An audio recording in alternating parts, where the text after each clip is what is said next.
काल चक्र आगे बढ़ता रहा, युग अपनी रफ्तार पकड़ता रहा। जैसे जैसे सतयुग समाप्त होता गया, पाप अपना स्थान खोजता गया। परंतु जैसे ही त्रेता आया, पाप को मानो पैर पसारने का अवसर मिल गया। पहले तो उसने उंगली पकड़ी और फिर द्वापर खत्म होते होते पाप ने गला पकड़ना शुरू कर दिया। जैसे ही कलयुग की काली छाया सृष्टि पर ग्रहण बनकर छाने लगी, पाप मनुष्य की रग रग में बसता चला गया और आज पुण्य बेचारा बनकर सतयुग की याद में रो रहा है और कलयुग पुण्य की होती मृत्यु पर ठहाके मारकर हंस रहा है। यही तो काल चक्र है जो बढ़ता रहा और कलयुग के लिए रास्ता बनता गया। मनुष्य के ऊपर कलयुग के इसी प्रकोप का इशारा महादेव ने हजारों साल पहले ही कर दिया था, जिसका प्रत्यक्ष प्रमाण आज भी देखा जा सकता है।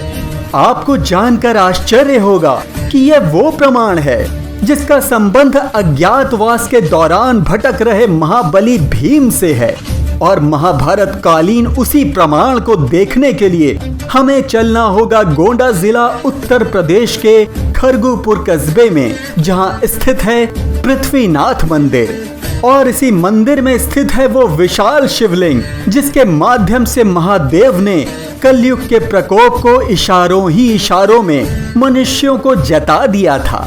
ये शिवलिंग धरती के गर्भ से बाहर निकले विश्व के उन शिवलिंगों में से एक है जिनकी ऊंचाई सबसे ज्यादा है और इसे स्थापित करने वाला भी कोई और नहीं बल्कि महाबली भीम ही था। भला अकेले इतने विशाल शिवलिंग को और कौन स्थापित कर सकता था? तो चलिए जानते हैं इसके स्थापना के पीछे की गाथा। गाथा का प्रारंभ उस समय से होता है जब पांडव द्युत क्रीड़ा में कौरवों से हारने के पश्चात 13 वर्षों के वनवास के लिए प्रस्थान कर गए थे। परंतु कौरवों की एक शर्त यह भी थी कि वनवास के दौरान पांडवों को 1 वर्ष अज्ञातवास में भी व्यतीत करना होगा और अगर अज्ञातवास के दौरान कोई भी पांडव पहचान लिया गया तो उन्हें पुनः 13 वर्षों का वनवास और 1 वर्ष का अज्ञातवास बिताना पड़ेगा। और इसी अज्ञातवास को बिताने के लिए पांडव छुपते छुपाते कौशल राज्य के वन क्षेत्र पंचारण्य जा पहुंचे और यहाँ पहुंचकर उन्होंने अज्ञातवास में रहने की योजना तैयार की और साथ ही साथ भगवान शिव की पूजा अर्चना करने के लिए अलग अलग स्थानों पर शिवलिंग भी स्थापित किए, जिनमें दमनदीव में गंगेश्वर महादेव, प्रयागराज में पड़िला महादेव, उत्तर प्रदेश में भयहरण महादेव और लोधेश्वर महादेव, हिमाचल प्रदेश में ममलेश्वर महादेव और कालीनाथ महाकालेश्वर शिवलिंग, उत्तराखंड में लाखा मंडल, गुरुग्राम में स्थानेश्वर शिवलिंग स्थापित किए। यही नहीं, वनवास के दौरान भी पांडवों ने पूरे देश में कई जगह पर शिवलिंग स्थापित कर महादेव की पूजा अर्चना की थी। परंतु एक शिवलिंग ऐसा भी था जिसे भीम ने स्थापित किया था और ये बहुत ही विशाल शिवलिंग था जो कि 7 खंडों में बना हुआ था और इसी शिवलिंग को आज हम पृथ्वीनाथ महादेव के नाम से जानते हैं। विशेषज्ञों का मानना है कि पांडवों ने पृथ्वीनाथ मंदिर के निकट अपना अज्ञातवास किया था और यहीं पर भीम द्वारा स्थापित विशाल शिवलिंग की पूजा अर्चना भी की थी। इसके पश्चात पांडव पृथ्वीनाथ मंदिर के निकट बहने वाली राप्ती नदी के किनारे किनारे होते हुए नेपाल के विराट नगर जा पहुंचे थे, जिसका उल्लेख महाभारत में अचिरावती नदी के रूप में होता है। ये वही अचिरावती है जिसे लोग धीरे धीरे राप्ती कहने लगे और फिर आखिर में इसका नाम राप्ती पड़ गया। यानी राप्ती नदी ही वो कड़ी है जो पांडवों को पृथ्वीनाथ मंदिर और नेपाल के विराट नगर से जोड़ती है और इस बात की भी पुष्टि करती है कि पांडव अज्ञातवास के दौरान गोंडा जिले के इस क्षेत्र में आए थे जहां पृथ्वीनाथ मंदिर का विशाल शिवलिंग स्थापित है।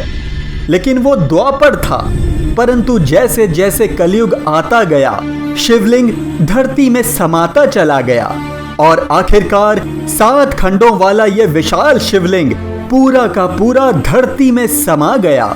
लोगों का मानना है कि यह कुछ और नहीं बल्कि महादेव का संकेत था उस कलयुग की ओर जो बहुत तीव्रता के साथ अपना दुष्प्रभाव बढ़ाने लगा था। पुण्य कर्म कम होते जा रहे थे और पाप लोगों को जकड़ता चला जा रहा था। सालों बीत गए परंतु धंसे हुए शिवलिंग का कुछ पता नहीं चला। गाथा के अनुसार एक बार खरगुपुर के राजा गुमान सिंह से अनुमति मिलने के पश्चात गांव के रहने वाले एक व्यक्ति पृथ्वी सिंह ने अपने घर का निर्माण कार्य प्रारंभ करवाया, परंतु खुदाई की अभी थोड़ा समय बीता ही था कि एक घटना घटित हुई जिसे देखकर पृथ्वी सिंह चौंक गया। दरअसल उस स्थान पर खुदाई करते करते थोड़ा समय बीता ही था कि वहां अचानक रक्त बहने लगा। पृथ्वी सिंह ने तत्काल निर्माण कार्य रुकवा दिया। उसे समझ ही नहीं आया कि अब क्या किया जाए। उसे डर सताने लगा कि आखिर जमीन के नीचे ऐसा क्या दबा हुआ है जिससे रक्त बहने लगा। इसी दुविधा में वो सोने चला गया। ठीक उसी रात पृथ्वीनाथ सिंह को एक सपना आया जिसमें उसे ज्ञात हुआ कि भूमि के नीचे जिस दबी हुई वस्तु से रक्त बह रहा है वो कुछ और नहीं बल्कि महादेव का शिवलिंग है, वो भी 7 खंडों में निर्मित विशाल आकार का। उसे अपने सपने में आदेश मिला कि शिवलिंग को निकालकर उसे स्थापित किया जाए।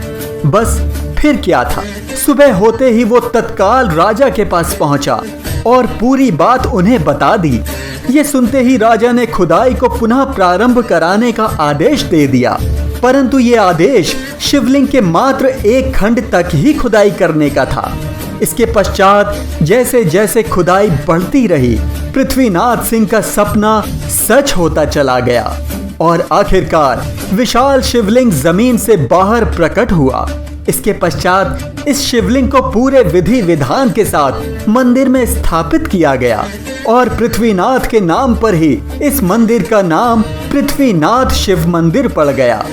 शिवलिंग को भीम द्वारा स्थापित किया जाना, फिर कालांतर में शिवलिंग का धंस जाना और एक दिन अचानक एक खुदाई में उसका पाया जाना और सपने में मिले आदेशानुसार उस शिवलिंग को पुनः स्थापित किया जाना कोई आम घटना नहीं है बल्कि ये महादेव का आदेश था द्वापर के शिवलिंग को कलयुग में भक्तों के बीच पहुंचाने का।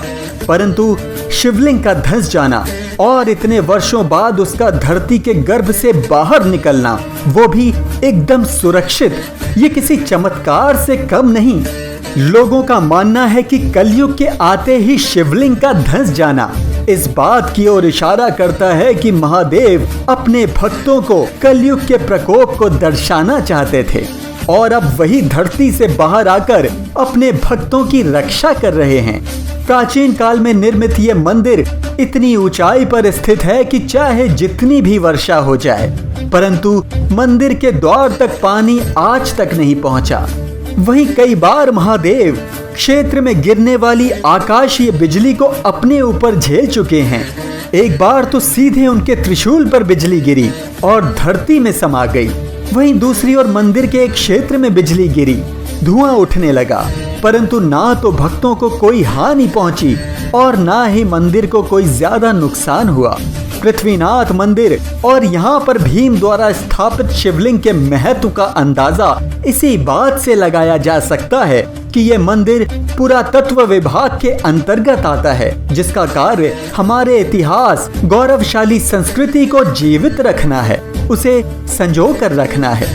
तो दोस्तों, आपको आज की महादेव लीला कैसी लगी हमें अवश्य बताइएगा और साथ ही साथ वीडियो को लाइक, शेयर और बेल आइकन दबाकर चैनल को सब्सक्राइब करना मत भूलिएगा।